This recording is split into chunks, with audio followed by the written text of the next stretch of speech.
আসসালামু আলাইকুম। সবাই কেমন আছেন? আলহামদুলিল্লাহ আমি ভালো আছি। সকালের নাস্তাটা আজকে গ্যাসের চুলায় করিনি, গ্যাস স্টোভ দিয়ে বানাতে হয়েছে নাস্তাটা। কারণ হচ্ছে আমাদের গ্যাসের পাইপে কালকে আগুন ধরে গিয়েছিল, তাই সব কিছু বন্ধ। ভাগ্যিস আমার ছেলে এই চুলাটা এনেছিল, তাই আজকে রান্না করতে পারছি। চুলায় পানি বসিয়ে দিয়েছি, রুটি বানাবো। যাই হয়ে যাক, ঘরে রুটি বানাতেই হবে। এই চুলাটা আমার বিপদের সঙ্গী। আমি সবগুলো রুটি আগে বানিয়ে নিয়েছি, এখন ভেজে নিচ্ছি, তাহলে ঝামেলাটাও কম হবে। ভয়ে আমি রান্নাঘরে এই চুলাটা সেটিং করিনি, আপনাদের ভাইয়া এখানেই দিয়ে দিয়েছে। আর রুটিটাও ভাজা হচ্ছে সুন্দর করে। এই স্টোভ চুলাটা খুবই ভালো, একদম সুন্দর মতো করে রুটিটা বানিয়ে ফেলতে পারছি। রুটিগুলো বানিয়ে আমি হটপটে রেখে দিব, তাহলে গরম থাকবে রুটিটা। কালকেও কি ভেবেছিলাম আজকে এভাবে আমাকে রান্না করতে হবে। আসলে কখন যে কার বিপদ চলে আসে, অসুখ চলে আসে বলা যায় না। কালকে যে ঘটনা ঘটেছিল, অনেক কিছু হতে পারত। আপনাদের দোয়ায় আমাদের বাড়ির সবাই ভালো আছে, আমরা সুস্থ আছি, সহি সালামতে আছি। আমাদের জন্য দোয়া করবেন। এক এক করে সবগুলো রুটি বানিয়ে নিচ্ছি, তারপর ডিম ভাজবো আর চাও বানাবো। চা না খেলে সকালটা তো একদমই ভালো লাগে না আমার কাছে।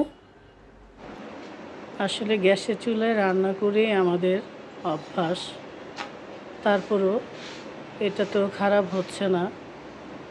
এটা থাকাতে চুলাটা এখন একটু রুটি বানাতে পারছি সকাল সকাল, কোনো ঝামেলা নাই। হ্যাঁ,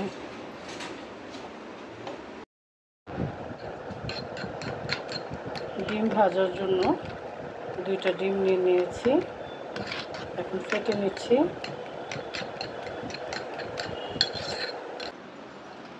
এখন ডিমটা ভাজবো, তেল দিয়ে দিচ্ছি।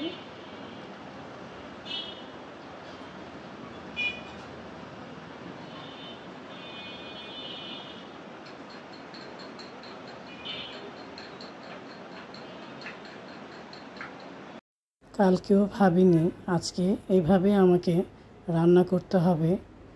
আবারও আল্লাহর কাছে লাখ লাখ শুকরিয়া, আমরা সহি সালামতে আছি, আবার রান্নাও করতে পারছি। মিস্ত্রিরা বাইরে কাজ করছে আর আমি রান্না করছি। জানি না দুপুরের রান্নাটা কিভাবে করব, এইভাবেই করতে হবে কি না। ডিমটা এখন উল্টে দিচ্ছি। আর কিছু মাংসও আছে রান্না করা, আম্মা পাঠিয়েছিল, ওইগুলো বের করে নিয়েছি ফ্রিজ থেকে। রুটির সাথে মাংসটাও একটু ভেজে দেব।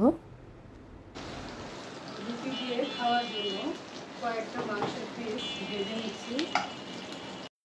দুপুরে যদি গ্যাসের লাইন ঠিক না হয়, তাহলে এই মাংস দিয়েই আজকে চালিয়ে দেব। আর ছেলের জন্য মুরগির মাংস রান্না করা আছে ফ্রিজে। চাটাও বসিয়ে দিলাম, চা পাতা দিয়ে দিচ্ছি, একবার এগিয়ে দিই।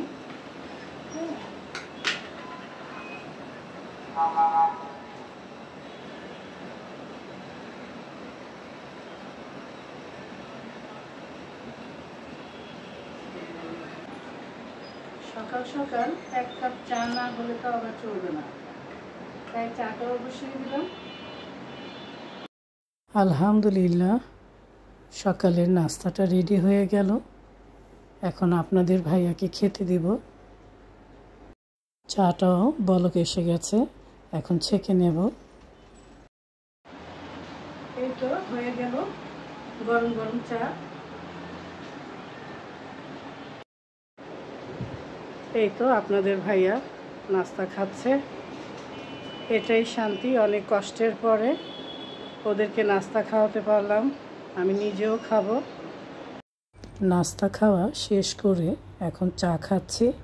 সবাই ভালো থাকবেন, সুস্থ থাকবেন, আবারও দেখা হবে, কথা হবে। এখন আসি, আল্লাহ হাফেজ।